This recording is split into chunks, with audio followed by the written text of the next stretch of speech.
Hey and hello everyone and welcome back to the new video.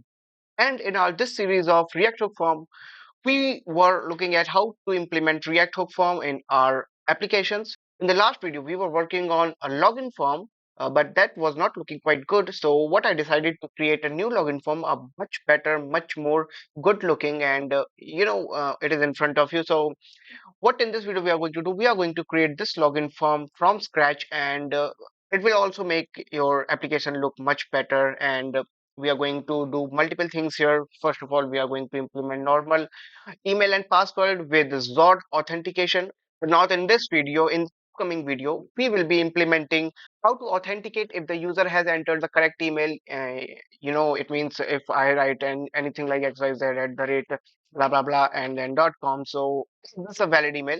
I don't think it is, and it is of course not. The valid emails comes in the forms like gmail.com, yahoo.com, and many more. So what we are going to do in this video, we will be implementing this login form, how to create it from scratch using Tailwind CSS. So it will not be a very long video, but a good video. And if you guys follow this, you will be able to create this. And I have an advice for you that if you want to learn a bit more about how Tailwind CSS works and how can you manipulate your own designs, you can go ahead and make changes to this and make it look like according to you. You can do multiple things here, like you can change the background here, you can change this glass effect that I created, and we will be taking a look at how I did it. And you can change this register now, you can make it look like how you want. You can change this the color of button, and then so many things. So without wasting any time, let's just begin. So as you can see right here, I have my code, and it is the same code that I was using in the last video. So what I'm going to do now is I'm going to remove everything here. So what I'm going to do now is I'm going to just pass a simple hello world. Hello world. Right now, if I can spell world correctly, okay, there we go. And since this login page is not available here, we can go back and boom, nothing is here, and we are good to go. So now let's get back to our Visual Studio Code editor and start implementing our login page. So what we need right now, we need to go to this slash login route. And for that, we are going to go to our app directory, create a new folder with login name, and then we are going to pass this page.tsx here. And once again, page.tsx like this. And I'm going to write RAFCE to get component ready within no time. And I can change the name of this with login and then login here. And then if I go back to my route, I have this page written here, which is nothing but this. So let's start implementing our login page. So what I'm going to do now is I'm going to get rid of this div right here like this, and then we can go ahead and click on this as well. Now, first of all, we can get rid of this React as well, and inside here we can write use client because it will be a client-sided page. And now we can go inside this return, and now what we can do is we are going to write div like this, and inside this div we are going to pass some classes like this. So w dash full, min dash h dash screen, and then grid, and then bg dash orange dash 300 by 20. So if I do this, I have this background, orange background. Now let's go back to our code here, and what I'm going to do now is I'm going to create another div inside this, and then I'm going to give it a margin dash auto. You will see what this margin dash auto does. Now let's go inside it and then give it a h1 tag right here, and we can give it a class name of w dash full and font dash bold and text dash 4xl MB-5 text-center and uppercase. And inside this, we are going to write hey there. So you will see. And then now I'm going to press my Windows and the period command like this.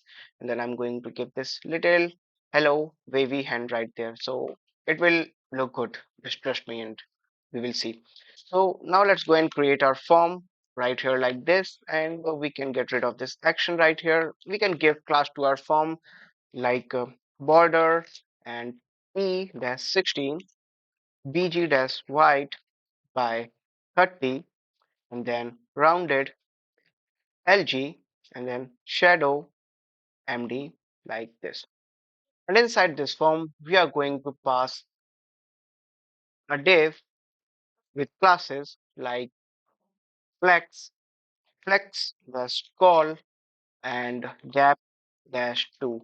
Now we can go ahead and inside the div, we can give label, and we don't need HTML for right now. We can inside this label, what we can write is email, and outside this label, we are going to write an input like this, and we are going to close it like this, and then the class name text dash black border dash black, and then we can give it by 20, and then rounded LG, and then P dash 1, and then shadow SM. Now, if we go back and take a look at our UI right now, we have this email right here, and we have this hey there right here above this, you know, this little uh, div with glass morphism effect. You can guys change it and make it look, a bit more darker or a bit less darker with, change the opacity right here. You can go and play around with it. Now we can go ahead and create another div, and we are going to just copy this like this and then going to paste it right here. What we can do is we can give password instead of email, and this input, first of all, let's give it a type of email, and then give it a type of password like this. And if we go back and take a look at this, we have our email and our password right here. Now what we can do is we can get out of this div right here, and below this I'm going to create another div which will be like this, and this div will have classes flex gap dash 2 empty dash 5, and inside this div I'm going to create an input which will be of type checkbox, and now below this input we are going to create a label. We can remove this HTML for right here, and this label will have no classes, but we are going to write remember, remember me like this. We can make it small letter like this, and then if we go back and check our form right here, we have this email, this password right here, and then this remember me with a little checkbox.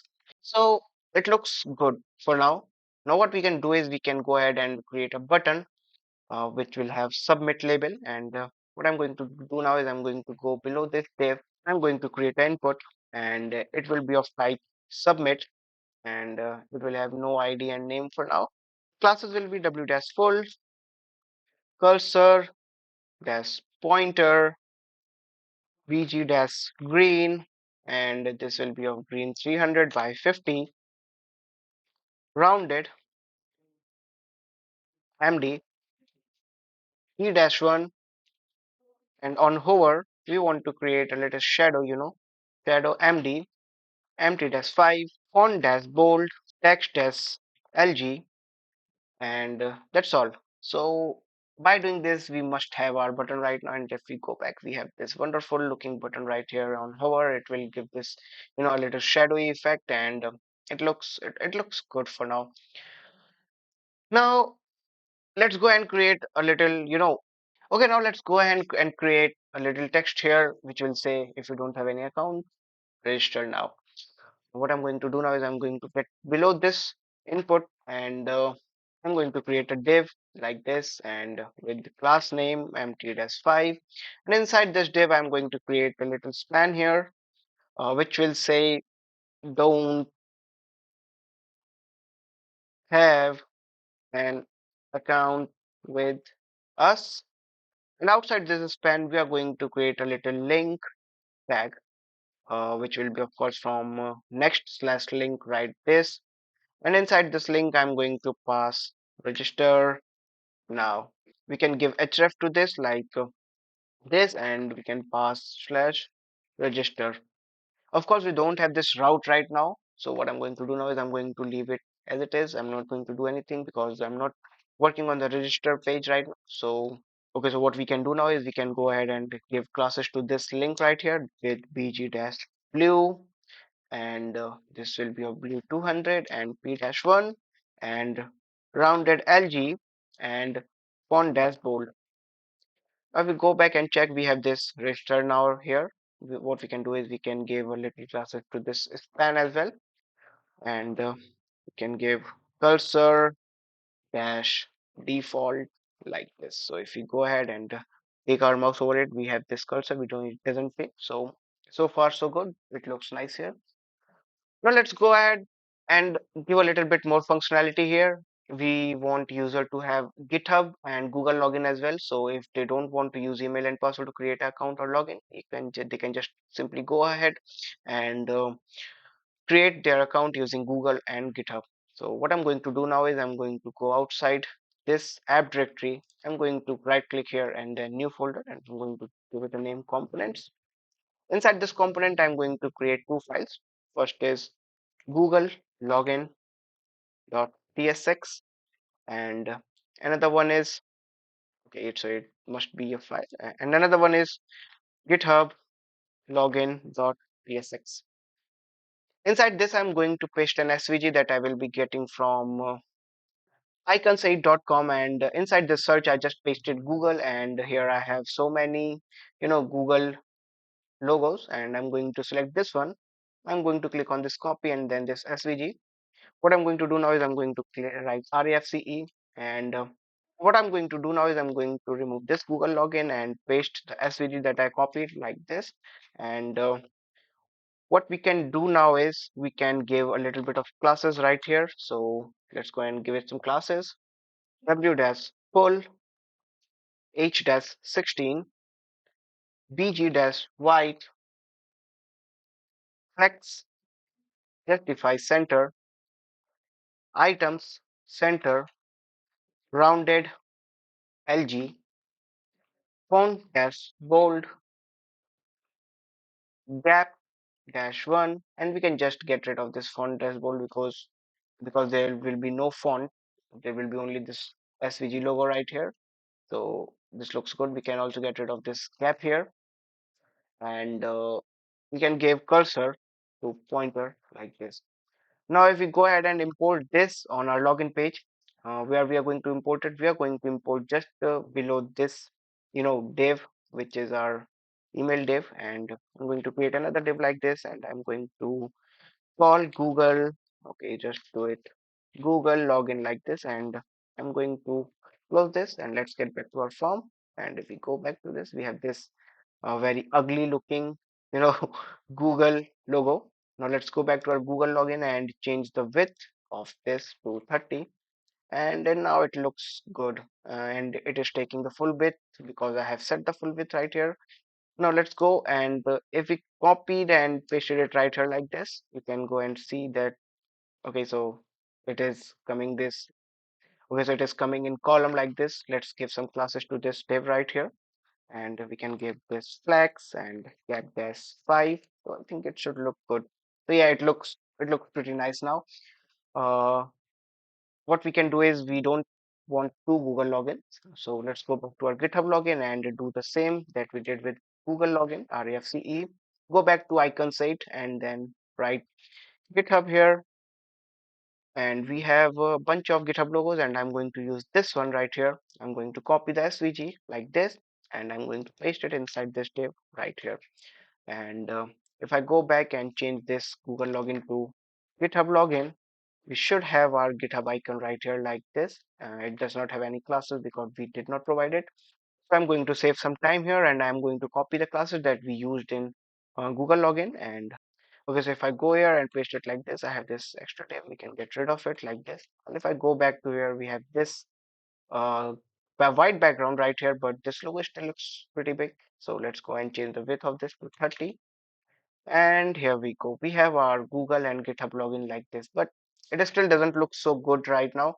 Uh, they are too close right now. So what we are going to do is we are going to add a little text here, and we can do it by going below this div, and we are going to write the simple div right here, and inside this we are going to write or login with, and if we go back to this, we have this login with, and let's give it some classes like this: text dash center, font dash bold, text dash excel, and empty dash 5.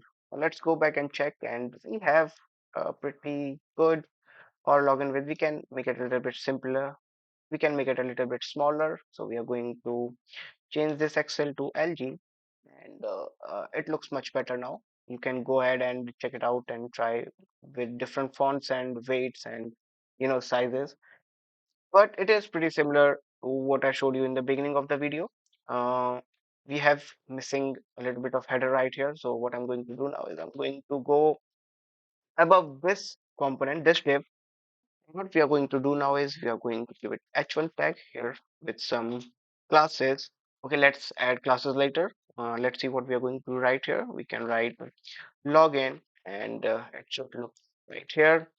Now let's give it some classes. We are going to give it text as uh, center, font as semi bold, and text as 3XL. It should look good. And we have this, but they are still too close. Let's give it some margin bottom of 5. So there's some consistency right here, right here, right here, and right here as well. So this is it. We have our login form right now, and you guys can go ahead and play with it a little bit. You can go and change the styling according to you. Now what we are going to do now is we are going to check if we are getting any data, and if we clear all these errors and give test@gmail.com and any password. If we click on submit, okay, there's no data right here. Uh, I hope you guys are getting why there's no data right here. We did not implement React hook form. So what I'm going to do now is I'm not going to implement the logic all again. I have the code and I'm just going to use that I used in the first video. So I'm going to import a few things. It's like this code from React hook form, import like this, and some more functions and helper functions from use form, which are register, handle, submit, and form stake. And below this, we are going to use our on submit function that we will be passing inside this form right here. And on submit, we can give handle submit, and inside this handle submit, we can give on submit function that we have created right here. So let's give it a space right here so we can know what is happening. And inside this email input, we are going to pass the register function from React hook form. So I'm going to paste it right here like this. And same for the password. I'm going to paste it right here like this. So we have our email and password right here. Now let's go back to our login page and refresh it. And now let's pass some email and password. And if I submit now, we have our email and password right here. So we have this email functionality implemented. Of course, it is not implemented, but we have our login page right here with the React form code, and we are good to go for the next video where we will be implementing Zod authentication in our login page. So thanks for watching this video, guys, and I hope you liked it. And if you did, do like and subscribe so that I get motivation to create more videos, and I'll see you in the next one. Peace out.